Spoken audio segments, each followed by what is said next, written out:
They always said I had nerves of steel. Driving long hauls alone through endless stretches of highway, in pitch black, with only the hum of the truck engine as my companion, it became my life. But there's one stretch of road I avoid even now, and I'll tell you why. It was around 2:30 a.m. when I found myself on Highway 79. The weather was cold, and fog crept in like ghostly tendrils, wrapping around my truck. I had a delivery to make, and time wasn't on my side. The radio crackled with static, a sound I found oddly comforting. Then it happened. I noticed a faint silhouette standing at the side of the road. My high beams picked out a figure wearing what looked like a denim jacket and jeans, just staring into the void. I slowed the rig down, trying to make sense of what I was seeing. Maybe a hitchhiker? Someone stranded? But as I passed, the figure turned its head to face me. It had no eyes. The sockets were black voids, hollow and hungry, and its mouth stretched into a twisted grin that didn't belong on any human face. My foot slammed on the accelerator, and the rig roared forward. For a while, the fog thickened, wrapping around my windshield like a suffocating blanket. I focused on the road ahead, heart pounding, refusing to glance at my mirrors. Some primal instinct screamed that if I looked back, I'd see something I couldn't unsee. But then the sound started. At first, it was subtle, like soft scraping metal against metal. Then it grew louder, like nails dragging along the side of the truck.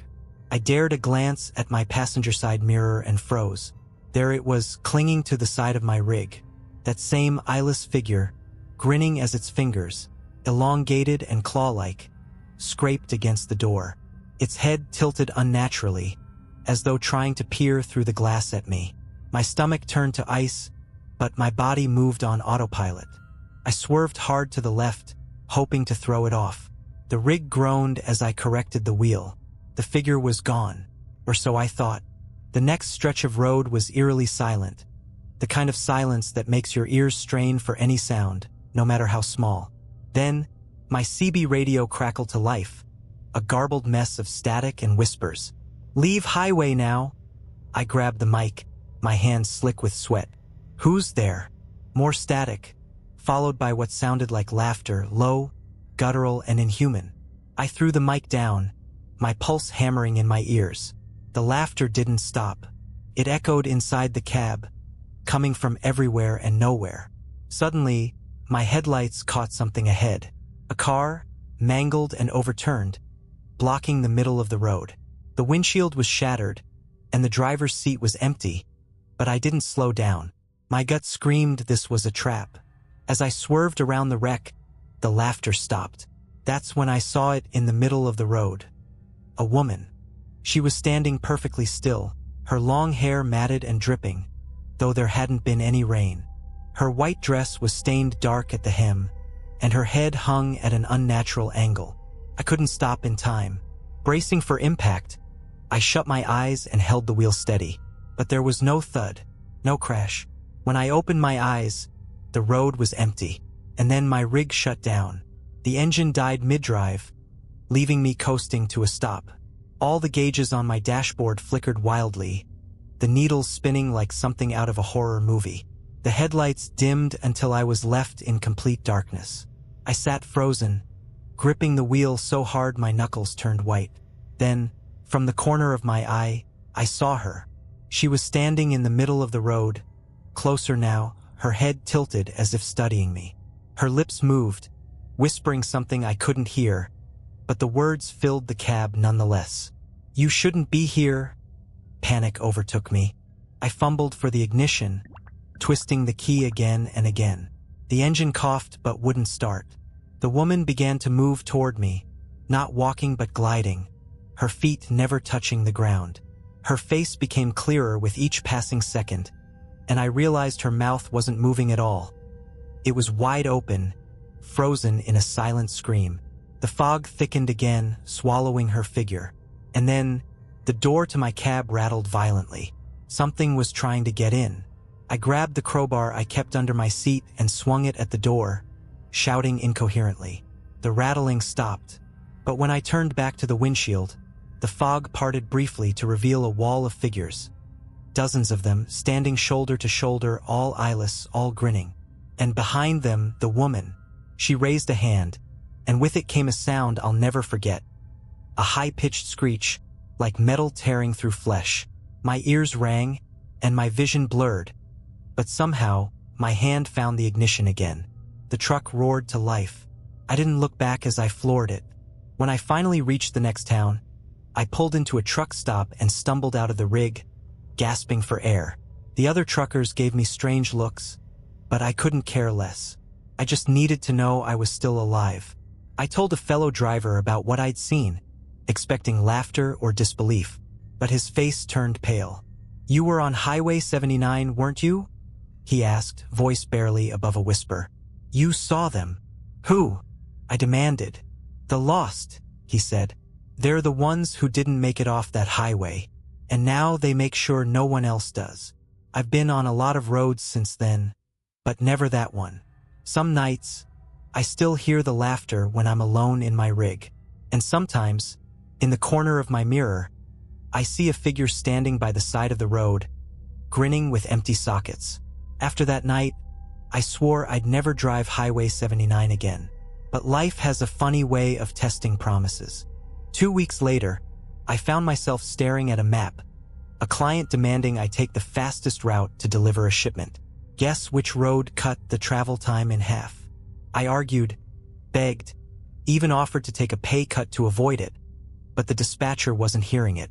"Time's money," he snapped. "Either get the load there or I'll find someone else who will." I needed the money, so I folded. The dread started as soon as my wheels hit the familiar pavement. The fog seemed thicker, heavier, clinging to my truck like a second skin. I rolled down the window, hoping the cold air would keep me alert. Didn't.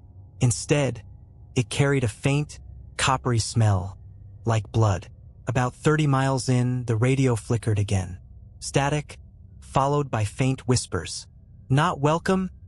I slapped the dial off, but the whispers continued, crawling under my skin. I checked the mirrors, scanning the road behind me. Empty. Still, the weight of unseen eyes pressed down on me. Then the CB radio came alive. "Breaker, breaker."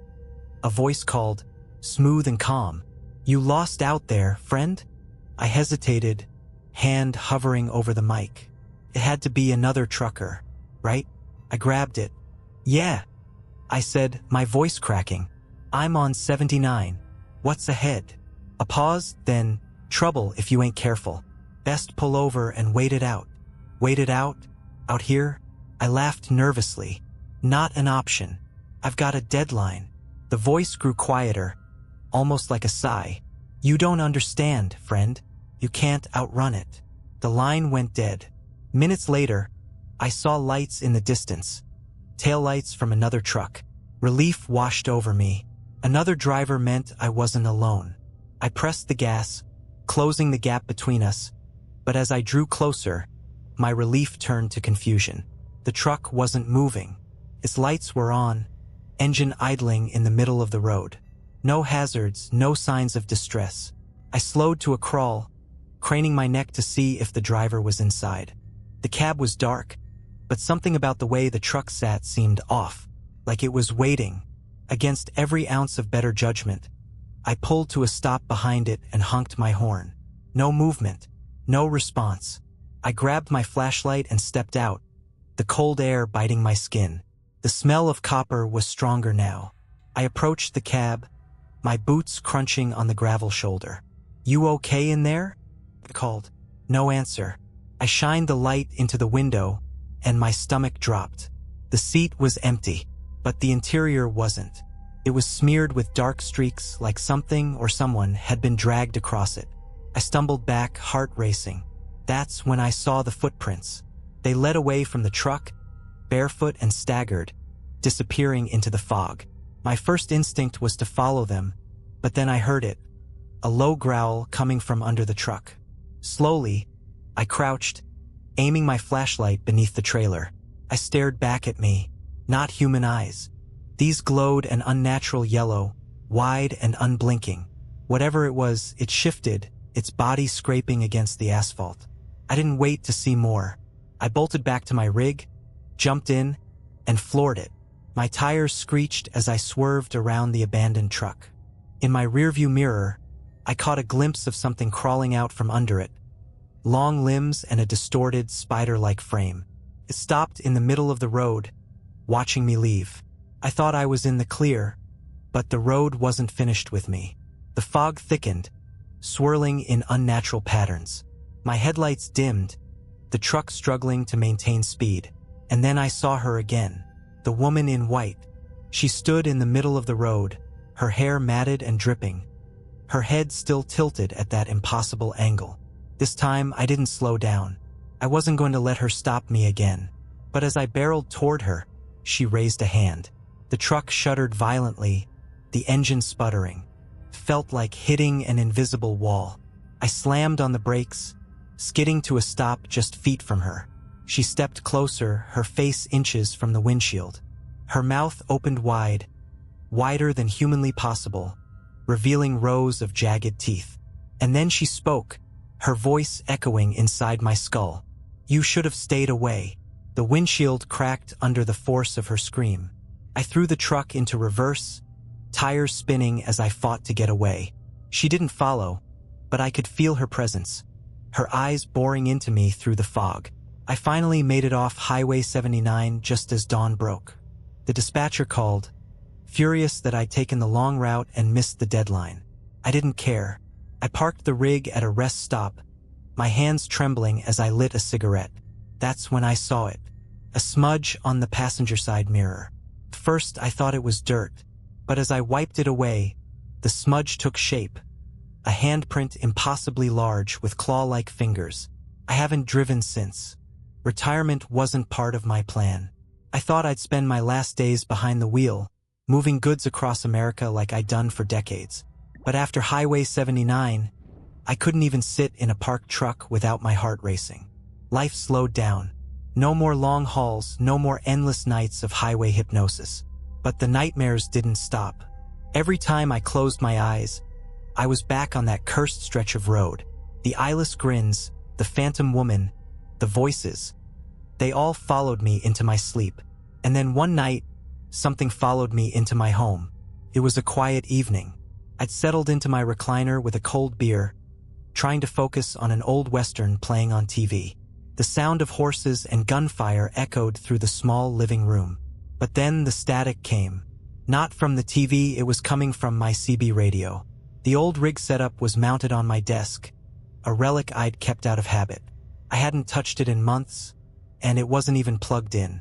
Yet there it was, buzzing faintly, the static building into a garbled mess of whispers. I stared at it, frozen, my mind racing. This couldn't be happening. Not here.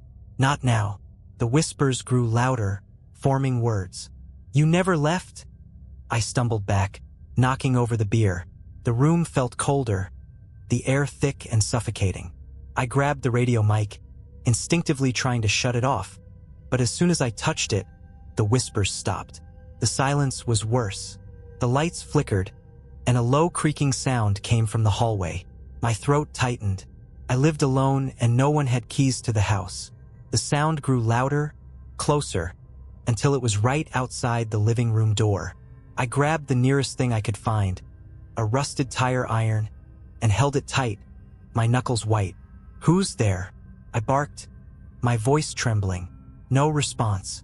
The door creaked open on its own, revealing nothing but darkness. The hallway stretched longer than it should have, an unnatural void swallowing the light. I felt the cold again, the same bone-deep chill I'd felt on Highway 79. And then I saw them, the figures from the road. Eyeless, grinning, their twisted forms standing just at the edge of the darkness. They didn't move, but their presence pressed down on me like a weight. My mind screamed at me to run, but my legs refused to cooperate. One figure stepped forward, its grin widening. The floorboards groaned under its weight, though it seemed to glide rather than walk. It raised a hand, pointing directly at me. "You brought us here?" The words echoed in my head, loud and clear, though its mouth never moved. My vision blurred, my chest tightening as panic took hold.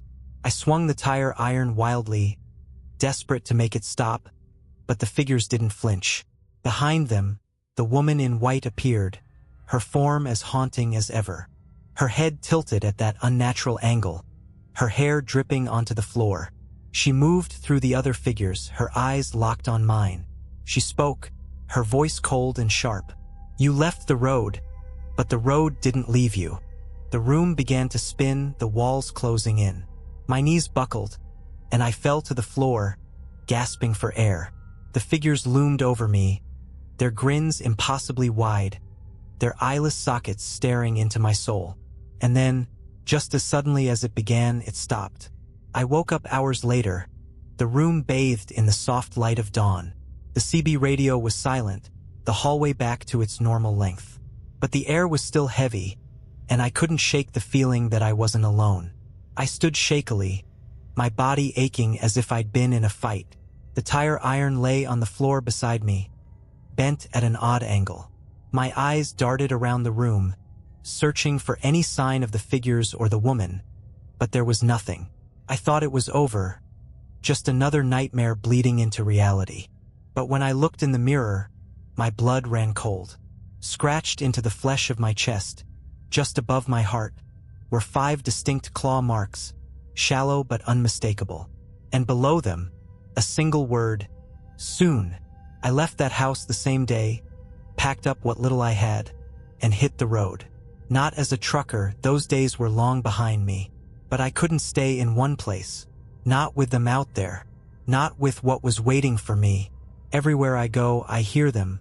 The whispers in the static, the faint scrape of nails on glass.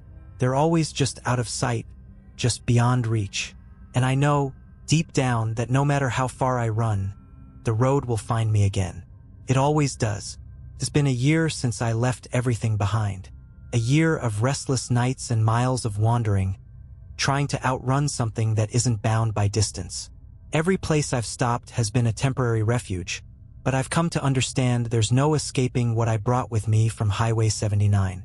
The claw marks on my chest have faded, but the word they left behind, soon, burns in my memory like a brand.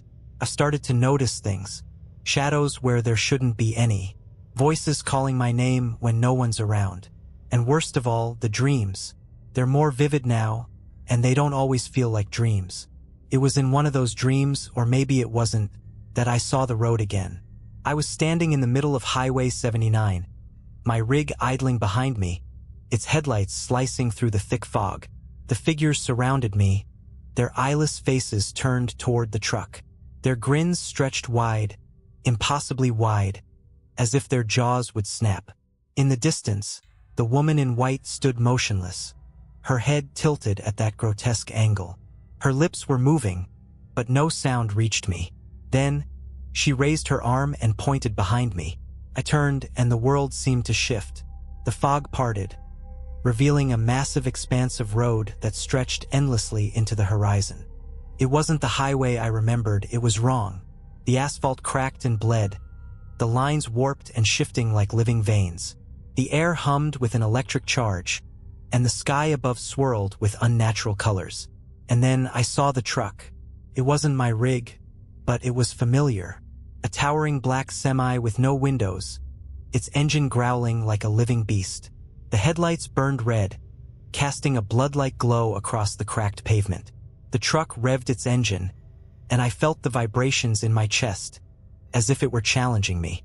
When I woke up, I was drenched in sweat, my heart pounding like I'd just run a marathon. But the worst part wasn't the dream itself, it was the sound. The low rumble of an idling engine outside my motel window. I froze, my breath hitching in my throat. Slowly, I slid out of bed and crept to the window, pulling back the curtain just enough to peek outside. The parking lot was empty. No trucks, no cars. Just the faint glow of a street lamp and the fog rolling in like a living thing. I let the curtain fall and sat on the edge of the bed, trying to convince myself it was all in my head. But then the engine roared, loud and unmistakable. It wasn't outside anymore. It was in the room. The walls trembled as the growl grew louder, filling the small space with a suffocating presence. I stumbled back, my ears ringing, my vision blurring. The shadows in the room began to stretch and twist, taking on shapes that weren't human. In the corner, a pair of glowing red eyes appeared, piercing through the darkness. A figure emerged, its form indistinct but massive, like it was made of smoke and shadow. It moved toward me, the room growing colder with each step. I grabbed the nearest weapon, a lamp, and swung it wildly. The glass shattered, and the bulb exploded in a shower of sparks. But the figure didn't flinch. It loomed over me, its eyes burning brighter. Then it spoke, its voice a deep, guttural rumble that seemed to come from everywhere at once. "You were chosen." The words struck me like a physical blow, knocking the air from my lungs. Chosen for what? I managed to choke out, backing away until I hit the wall. "To carry the weight," it replied. "To walk the road. You brought us into your world. Now you will become part of ours." Before I could respond, the figure lunged, its shadowy form engulfing me. The cold was unbearable, sinking into my bones, freezing my thoughts. I felt like I was falling, tumbling into an endless void, the growl of the engine echoing all around me. When I opened my eyes, I was no longer in the motel. I was standing on the road again, but this time, I wasn't alone. The figures surrounded me, their eyeless faces watching silently. The woman in white stood at the edge of the crowd, her expression unreadable. And in the distance, the black semi roared to life, its engine revving as if it were waiting for me. "You must choose," the woman said, her voice cutting through the noise like a knife. "The road or the void. There is no other path." I looked around, panic setting in. "What does that mean? What do you want from me?" She tilted her head, her lips curling into a faint smile. "You will know." The crowd parted, and the black semi began to move, its headlights burning brighter as it barreled toward me. I turned to run, but the figures closed in, their grins widening, their hands reaching for me. The air grew thick, and the ground beneath me shifted, cracking open to reveal the void below. I had no choice. I turned to face the truck, bracing myself as it roared closer. Its horn blared, a deafening sound that shook the very air. Just as it was about to hit me, everything went black. I woke up in the cab of my old rig, the engine purring steadily beneath me. The dashboard clock read 3:15 a.m., and the fog outside was as thick as ever. For a moment, I thought it was just another dream, but then I saw it. On the passenger seat lay a single piece of paper, folded neatly. I picked it up with trembling hands and unfolded it. "Welcome to the road." And beneath it, the faint outline of a clawed handprint. The growl of the engine grew louder, deeper, almost like laughter. I gripped the wheel, staring into the foggy abyss ahead, and realized the truth. There was no escape. Not anymore. The road had claimed me. I don't know how long I've been driving. Time doesn't seem to matter here. The clock on the dashboard flickers between numbers, cycling through hours that don't make sense. Outside the cab, the fog stretches endlessly, swallowing the headlights no matter how bright I set them. It's as if the world has been reduced to this single strip of road. The black semi is always behind me. I can't see it, but I feel it. Its growl is low and steady, a predator stalking its prey. Sometimes, I catch glimpses of its headlights in the side mirrors, two glowing red eyes that vanish the moment I try to focus on them. I've tried stopping. Once. It was hours or maybe days ago when I first decided to pull over. The idea of running from something I couldn't escape felt pointless. So I stopped the rig, threw it in park, and climbed out. The air was deathly still, the kind of silence that presses on your chest like a weight. I looked down the road behind me, expecting to see the semi barreling through the fog. But there was nothing, just the faint hum of my own engine and the endless gray. For a moment, I thought I'd imagined it all, that I was finally free. Then I heard the laughter. It started soft, like a whisper carried on the wind, but it grew quickly, surrounding me. I spun around, my flashlight cutting through the fog.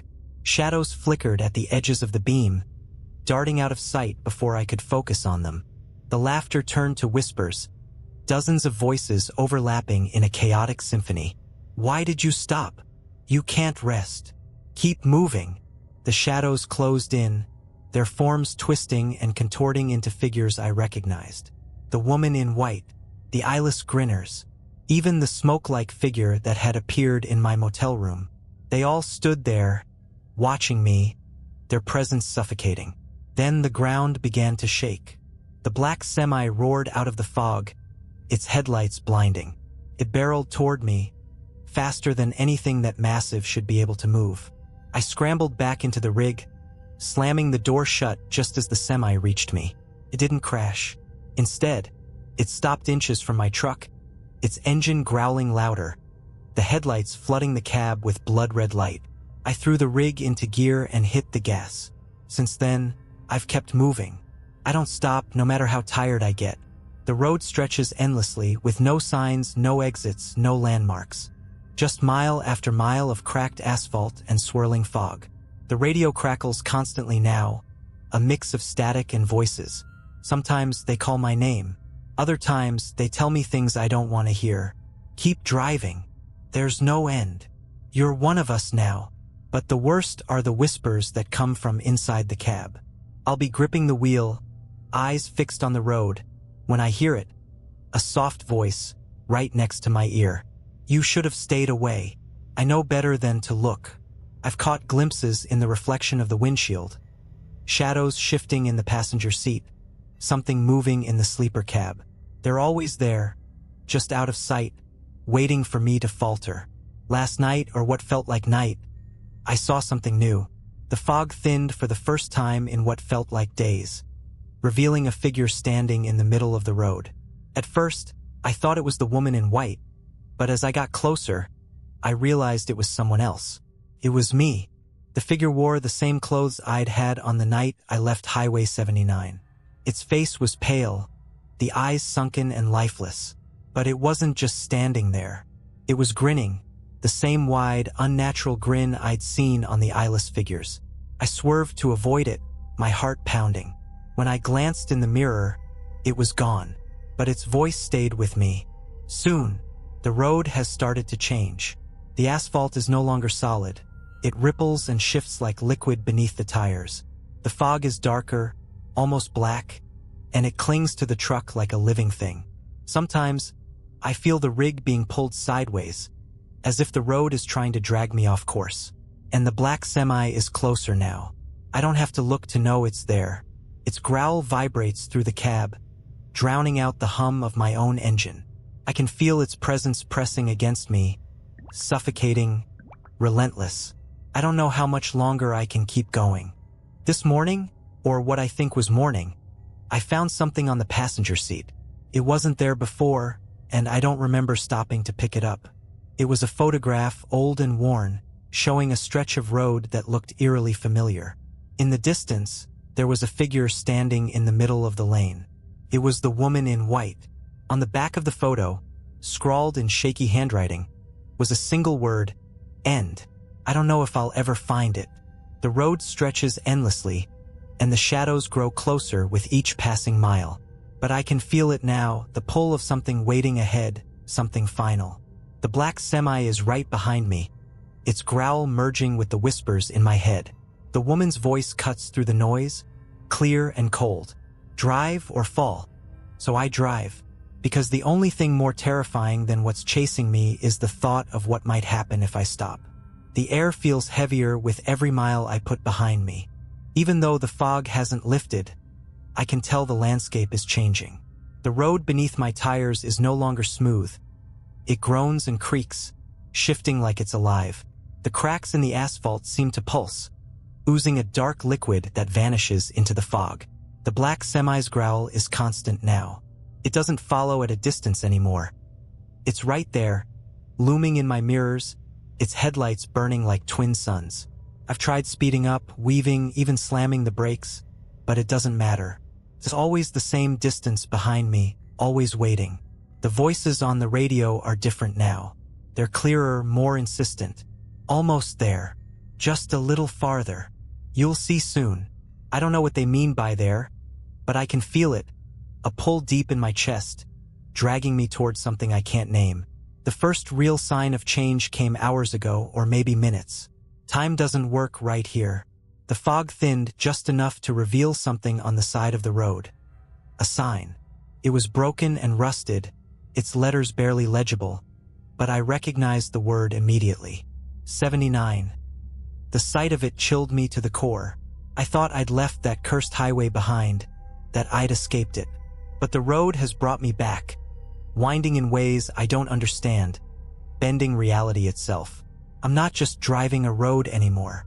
I'm part of it. Not long after, I saw something else. A figure standing in the middle of the lane, waving me down. My first instinct was to swerve, but as I got closer, I realized it wasn't one of the eyeless figures or the woman in white. It was a man. He looked disheveled, his clothes torn and dirty, his face pale and gaunt. He stood there, waving both arms frantically, like a stranded motorist begging for help. Against every instinct screaming at me to keep driving, I slowed the rig and stopped a few feet away. He ran to the driver's side, slamming his hands against the door.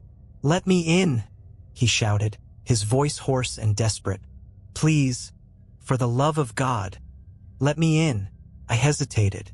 Something about him felt off, like he didn't quite belong, but the terror in his eyes was real. Before I could think better of it, I unlocked the door and let him climb in. The man collapsed into the passenger seat, gasping for air. His hands shook as he gripped the dashboard, his eyes darting around the cab like he expected something to attack him at any moment. "What's going on?" I demanded, keeping one hand on the wheel and the other near the crowbar tucked under my seat. "They're coming," he stammered, his voice barely above a whisper. "They're always coming." "Who?" I asked, but deep down I already knew. He didn't answer. Instead, he pointed to the mirrors. I glanced at them and felt my stomach drop. The black semi wasn't alone anymore. Behind it, stretching into the fog, was a line of vehicles. Cars, trucks, motorcycles, all of them black, all of them with glowing red headlights. They moved in perfect unison, their engines growling in a haunting chorus. "They won't stop," the man muttered, clutching his head. "They'll keep coming until they have us." "Why? What do they want?" I shouted, gripping the wheel so hard my knuckles turned white. He turned to me, his eyes hollow. "They want you." The road began to twist and buckle, the asphalt cracking open to reveal an endless void below. The rig groaned as it tilted, the trailer swaying dangerously. I floored the gas, trying to keep us steady, but the black semi and its convoy were gaining. "They won't stop," the man repeated, his voice breaking. "You can't run from them." "I've been running this whole time," I snapped. "What else am I supposed to do?" He stared at me, his expression a mix of pity and fear. "You have to face it." Before I could respond, the road ahead began to change. The fog cleared just enough to reveal a massive structure rising out of the ground, a towering arch made of twisted metal and cracked stone. It loomed over the highway like a gateway to another world. The man's voice dropped to a whisper. "That's the end." The black semi roared louder, its headlights flaring as if it knew what was ahead. The convoy behind it surged forward, their engines deafening. The man in the passenger seat began to panic, clawing at the door. "They'll take me too," he screamed. "I can't go back." Before I could stop him, he flung the door open and jumped out. I watched in horror as his body tumbled onto the asphalt, disappearing into the fog. The rig shuddered, the road beneath it narrowing as the arch loomed closer. I could feel the pull again, stronger now, dragging me toward the gateway. The black semi was right behind me, its horn blaring like a war cry. I had no choice. The moment I passed under the arch, everything changed. The fog vanished, replaced by a blinding white light that filled the cab. The growl of the black semi faded, replaced by a deafening silence. The road ahead stretched into infinity, smooth and unbroken, with no signs or markings. And then I saw them. The figures stood on either side of the road, lined up like sentinels. The eyeless grinners, the woman in white, the shadowy creatures. They were all there, watching me. Their mouths moved in unison, forming words I couldn't hear but somehow understood. "You are the road now." The light grew brighter, swallowing everything. My body felt weightless, my thoughts scattering like leaves in a storm. The last thing I saw was the black semi, its headlights dimming as it finally stopped. When I woke up, I was back in the cab of my rig. The road was gone, replaced by a vast expanse of white nothingness. The dashboard clock was frozen, the gauges stuck at 0. The CB radio crackled faintly, a single voice breaking through the static. "Keep driving." I gripped the wheel, my hands steady. I don't know where I'm going, or if there's even anywhere to go. But I know one thing, the road never ends. And neither do I. The vast whiteness stretched endlessly in every direction, swallowing everything, except the road. It was still there beneath my tires, solid and unyielding, as if it had become part of me. Or maybe I had become part of it. I don't know how long I've been driving. Time has no meaning here. The dashboard clock hasn't moved since I passed under the arch, and the CB radio hums softly, its static like a heartbeat. Every so often, a voice cuts through, but the words are always the same: keep driving. I should feel exhausted, but I don't. I should feel fear, but it's been replaced by something else. A strange, numbing acceptance. This is my life now, my purpose. But even here, in this place that feels like nowhere, there are things. It started with the shadows. At first, I thought they were tricks of the light, faint smudges at the edges of the whiteness. But they grew darker, sharper, until they took on shapes. They moved in and out of view, slithering across the horizon like living ink. One shadow in particular began following me, always keeping pace just outside my peripheral vision. No matter how fast or slow I drove, it was there, a constant reminder that I wasn't alone. I tried ignoring it, but then it started to get closer. One night, though there's no real night or day here, I felt it brush against the side of the truck.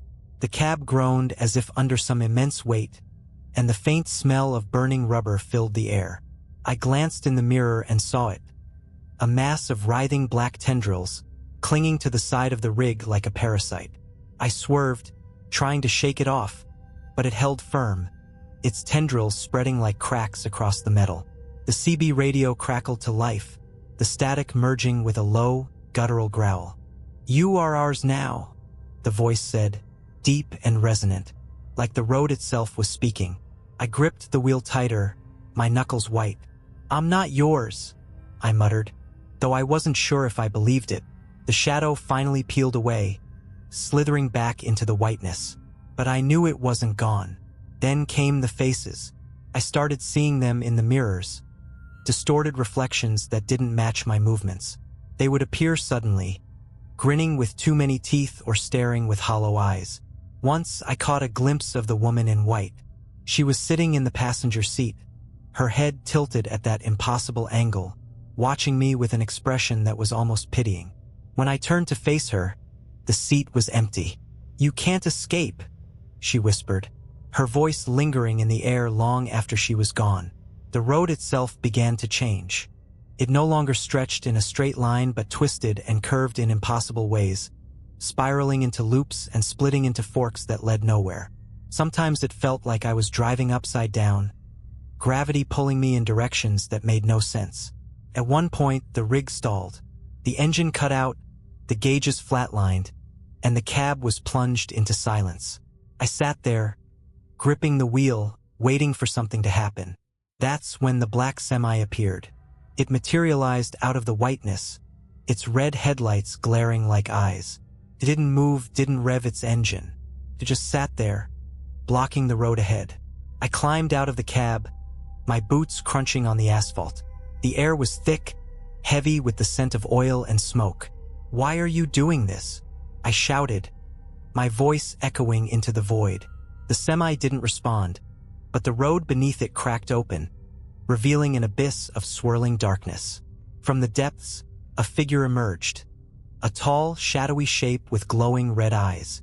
"You belong to us," it said, its voice echoing with the weight of eternity.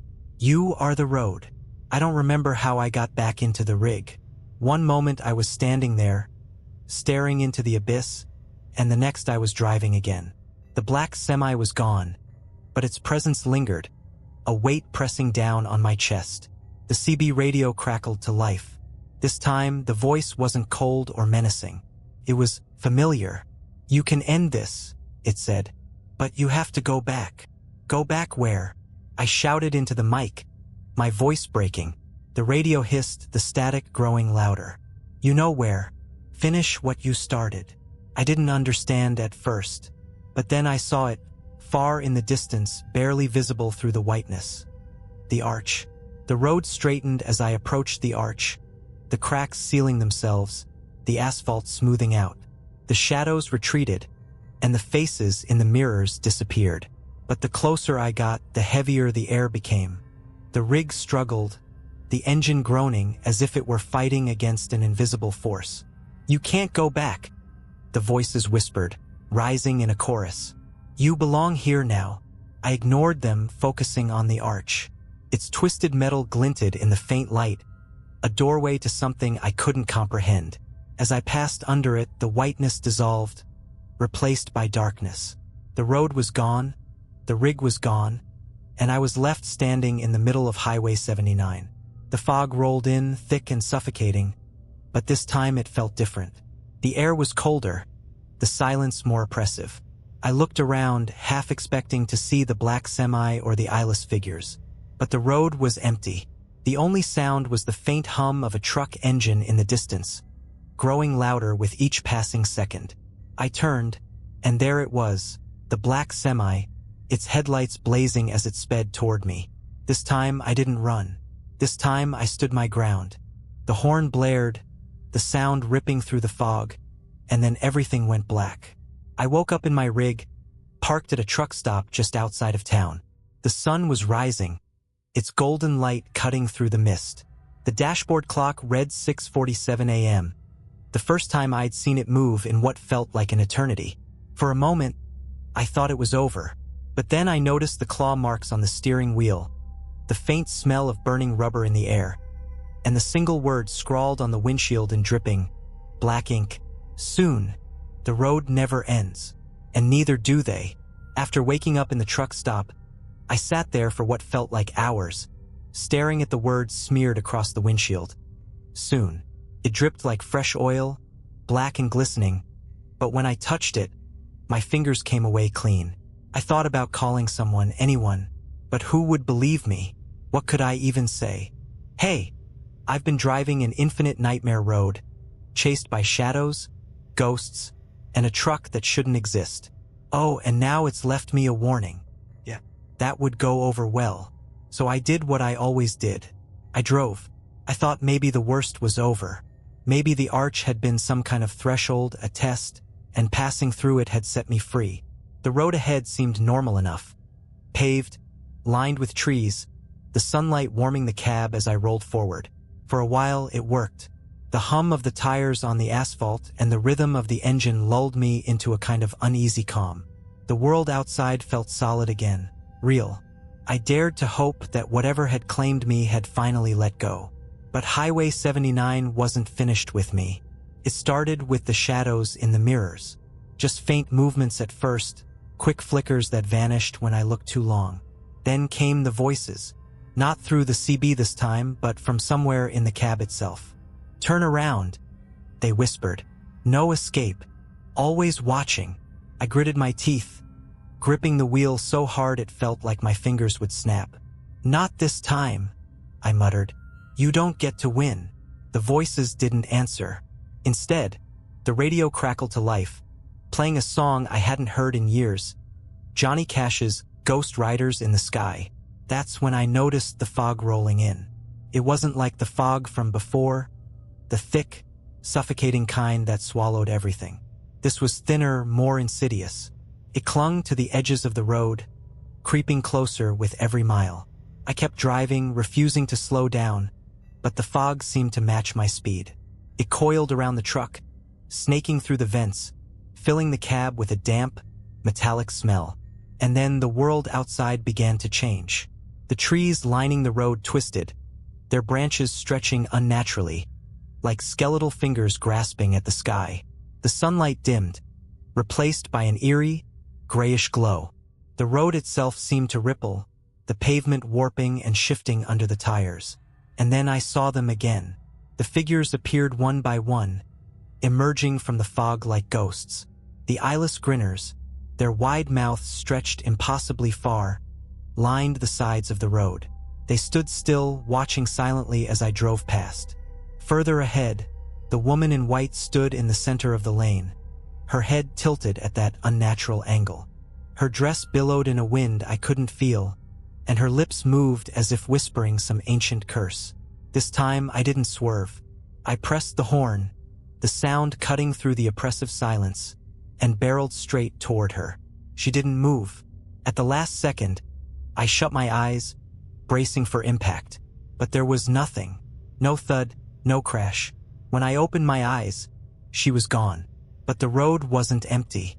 The black semi was back, its headlights blazing like twin suns in the rearview mirror. It roared closer, the growl of its engine shaking the cab. I floored the gas, the speedometer climbing higher than it ever should. But it wasn't enough. The semi gained on me, its horn blaring like a battle cry. I could feel its heat now, the air around me rippling as if the rig itself was on fire. And then it hit me. The impact wasn't physical. The rig didn't crumple and I wasn't thrown forward in my seat. Instead, it felt like the semi had driven straight into my soul. A surge of darkness filled the cab, swallowing the light, the air, everything. I couldn't see, couldn't breathe. The voices were deafening now, screaming in languages I couldn't understand, their words stabbing into my mind like needles. And then, just as suddenly as it began, it stopped. I was no longer on the road. I was standing in a vast, empty space, the ground beneath me smooth and cold, like polished stone. The black semi loomed before me, its headlights dimmed but still glowing faintly. The woman in white stood beside it, her expression unreadable. She raised a hand, pointing to something behind me. I turned and saw a door. It was massive, made of dark wood and reinforced with iron, its surface carved with symbols I didn't recognize. A faint light seeped through the cracks, pulsing like a heartbeat. "You must choose," the woman said, her voice echoing in the emptiness. "Choose what?" I asked, my voice trembling. She didn't answer. The black semi's engine growled, low and menacing, as if warning me to decide. I stepped toward the door, my heart pounding. Whatever was behind it, I knew it was the answer, the end to this nightmare one way or another. But as I reached for the handle, a hand grabbed my arm. I turned, and there I was, another version of me, identical in every way except for the grin. "Don't," it said, its voice cold and hollow. "You're not ready." I yanked my arm free, taking a deep breath. Then, with every ounce of courage I could muster, I opened the door. The light engulfed me, blinding and all-consuming. For a moment, there was nothing but warmth, a strange, fleeting sense of peace. And then I was back on the road. The fog had lifted. The road was straight and empty. The world around me bathed in soft, golden light. The CB radio was silent, and the dashboard clock ticked forward as if nothing had happened. But I knew better. In the rearview mirror, far in the distance, I could see the black semi. It wasn't chasing me anymore, but it was still there, waiting. The road never ends. But for now, I drive. The road stretches endlessly ahead of me, a ribbon of cracked asphalt framed by the pale light of a sun that doesn't seem to rise or set. I thought passing through the door would bring closure, an end to this nightmare, but it's clearer than ever that I was wrong. This road has no end. The black semi isn't chasing me anymore, but its presence lingers like a shadow at the back of my mind. Sometimes, I catch glimpses of it far behind me, its headlights flickering like dying stars. Other times, it's just gone, and that's worse. I started to notice something new a few hours or days ago. The road has begun to change again, not twisting or cracking like before, but shifting in ways that feel personal. There are signs now. The first one was small, barely visible in the dim light. A rusted green highway marker that read Exit 12 in peeling white letters. I hadn't seen an exit in what felt like forever, so I slowed down, scanning the horizon for a ramp or a turnoff. But there was nothing, just the same endless stretch of road. Then came another sign, this one larger and newer. Home, 5 miles. I laughed when I saw it. A bitter, hollow sound that echoed through the cab.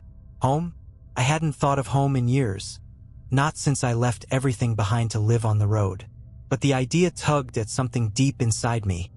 A thread of longing I didn't realize was still there. The signs kept coming. Stop here. This is your last chance. Turn around. Each one felt more urgent than the last, as if the road itself was trying to warn me. But I ignored them all. I don't know if it was stubbornness or desperation, but I couldn't stop. And then I saw it. A house.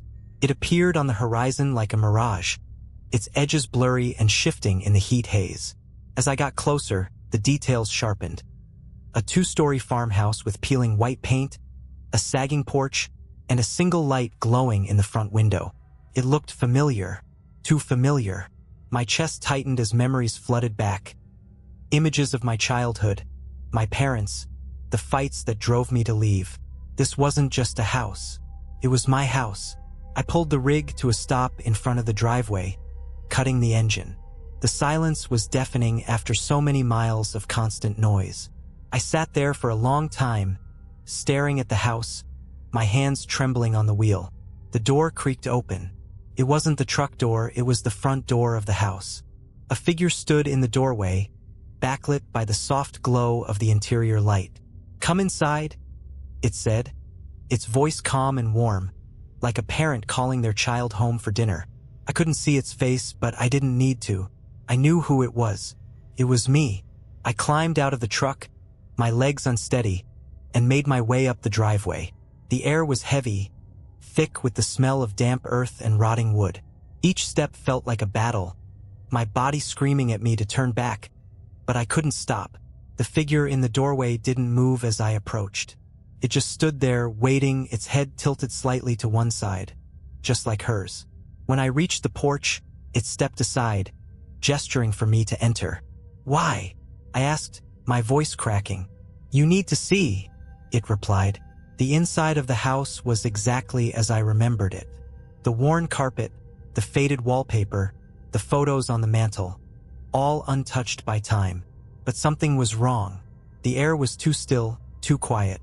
And the light, the warm glow that had drawn me in, didn't come from any lamp or bulb.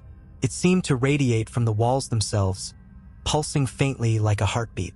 "Upstairs," the figure said, pointing toward the staircase. I hesitated, my heart pounding. "What's up there?" It didn't answer. The stairs groaned under my weight as I climbed, each step echoing through the empty house. At the top, the hallway stretched out before me, lined with doors that hadn't been there before. Each door was different, some old and weathered, others sleek and modern. One looked like it belonged to a hospital room, another to a vault. They all seemed out of place, like they'd been plucked from different worlds and dropped here. The figure appeared at the end of the hall, standing in front of a door I recognized instantly. It was my bedroom door. "You have to choose," it said, stepping aside to reveal the door. "Choose what?" I demanded, my voice rising. It didn't respond. The air grew colder, the walls closing in. My breath came in short, sharp gasps as I reached for the doorknob. The metal was ice cold against my skin, and for a moment, I hesitated. Then I opened it.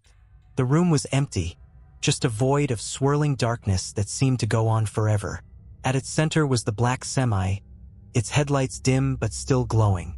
The rig loomed like a predator waiting for its prey, its engine growling softly. The figure stepped past me, walking into the room. It turned back, its grin widening.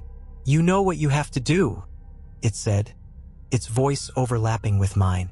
I didn't respond. Instead, I stepped inside, the darkness swallowing me whole. When I woke up, I was back in the cab of my rig. The house was gone, the road stretching out before me as if none of it had happened. But the passenger seat wasn't empty. A photo lay there, face down. I picked it up with trembling hands and turned it over. It was a picture of the house, and standing in the doorway, smiling, was me. The road never ends, and now neither do I.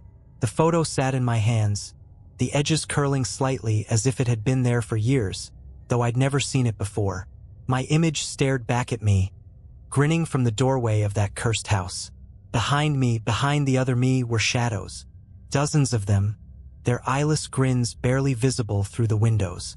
The air in the cab felt heavy, suffocating, as if the truck itself was alive and breathing. The photo fell from my hands, landing face down on the dashboard. And then the voices began. They weren't like before. Not whispers or cryptic phrases crackling through the CB. These voices were loud, overwhelming, overlapping until they became a cacophony of screams and laughter. I gripped the wheel, shaking my head, trying to block them out. But they were inside me now, tearing through my mind like claws. Keep driving. Stop. Turn around. No escape.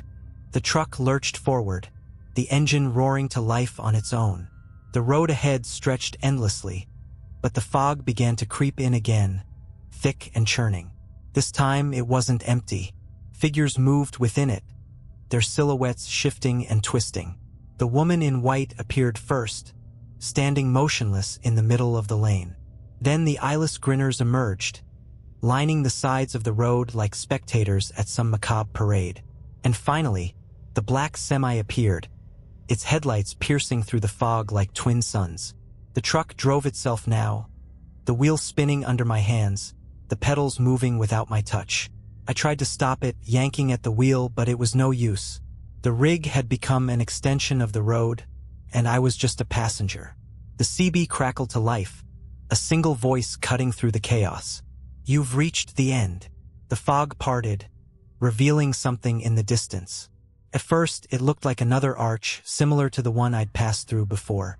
But as I got closer, I realized it wasn't an arch. It was a gate. The gate towered over the road, made of black iron twisted into impossible shapes. Symbols I couldn't understand glowed faintly on its surface, pulsing with a rhythm that matched the pounding in my chest. The road led straight to it, narrowing as it approached.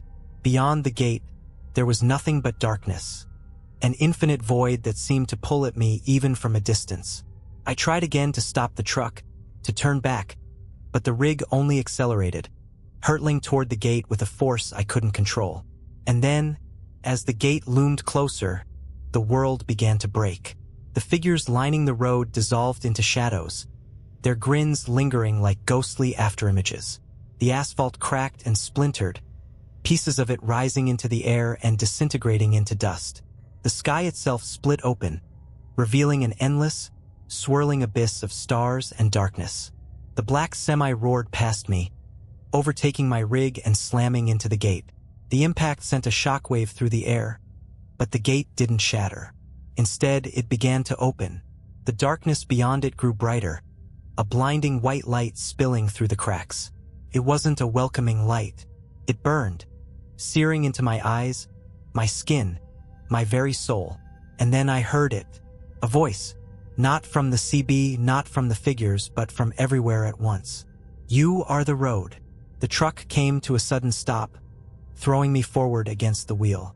The gate was fully open now, the light spilling out in waves, consuming everything around it. The rig's engine shut off, the silence deafening after so much noise. I sat there, frozen, staring into the light. I knew what it wanted. I climbed out of the cab, my legs unsteady, and walked toward the gate. The light grew brighter with each step, but I didn't stop. When I reached the threshold, I turned back one last time. The rig sat silently on the cracked road, its headlights dimmed, its once mighty form now small and insignificant. The photo lay on the seat, facing me. My own face stared back, still grinning. I stepped through the gate. The light consumed me, filling every part of me with a searing, blinding pain. But beyond the pain, there was something else. A sense of weightlessness, of freedom. The voices were gone. The shadows were gone. And so was I. I don't know how long I was in that place or what I became. But when I opened my eyes, I wasn't in the light anymore. I was back on the road. But it wasn't the same. The asphalt beneath me felt different, smoother and colder. The rig was gone, replaced by a new one. A black semi, its headlights glowing red. I climbed into the cab, my movements automatic, as if they weren't my own. The engine roared to life, and the road stretched out before me, endless and waiting. In the rearview mirror, I saw my reflection. It grinned back at me, its eyes hollow and black. I am the road now, and I'm waiting for the next driver. Did you like these stories? Write in the comments. And please write what you didn't like. It will be useful for me to know your opinion. And I will improve my work. Thank you. Subscribe to my channel and click the bell so as not to miss new stories. I try for you.